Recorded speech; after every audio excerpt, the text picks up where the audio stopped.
لږ او تند او غربت یو طرف ته که جج صاحب نو بیا ماله د مرګ سزا راکه کنې پاره ګلې کې به یو شاګل پیدا شي او دا کیسه به دغسې جاري وي جج صاحب هم دغسې جاري وي.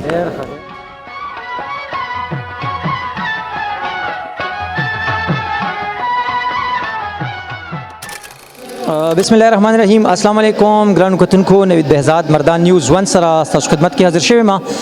قدرمنو دا مهال زما تر څنګ تاسو وینئ ډېر نوموړی کیمرامین ډایرکټر نادر خان او نادر خان چې نو بالکل د بدرمنیر ګیټ اپ دی او د بدرمنیر هغه ډایلاګ او هغه به هم ته نور خیر خو نن چونکې د بدرمنیر شپاړسم تلین په ارکایو حال په خبر کې منځلي کېږي نو په دې موقع مې ولیدو نو غوښتل مې چې یو څه خبرې اترې ورسره وکړو. السلام علیکم.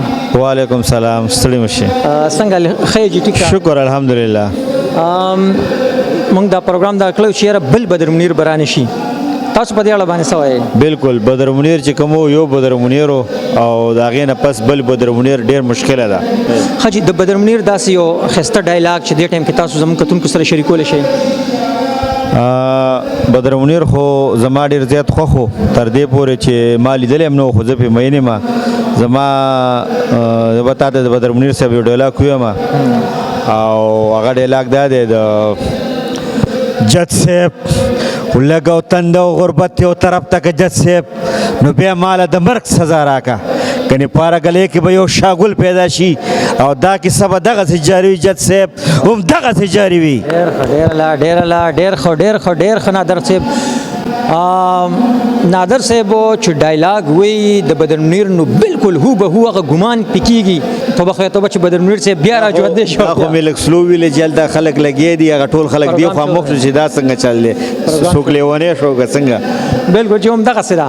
ما څو کاله وړاندې د دې یو ډایلاګ دغه شانتې اورېدلی او زه په تړه لاړم چې یاره دا چېرته بل بدرمنیر راغی څه حساب کتاب دی چې ما ولید نادر صاحب خوشحاله اوسئ. نادر صاحب دا راته ووایئ تاسو چونکې یو ښه کیمرامین یم یا زیاتره تاسو ډرامې هم ډایرکټ کړي دغه ایکسپیرینس تاسو څنګه دی؟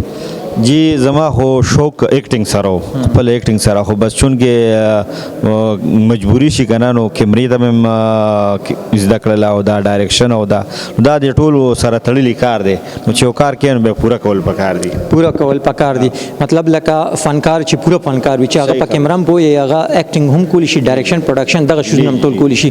اخري څه پیغام لرئ؟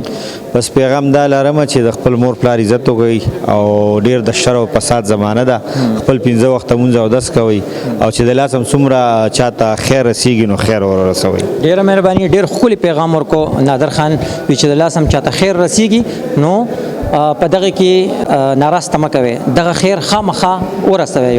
ډېره مننه سره ډېره مهرباني. الله دې عزت خوشحاله آباد اوسئ. همدې سره زه نوید بهزاد تاسو اجازه غواړم چېرته چې ښاد او آباد اوسئ. د لوی الله په امان.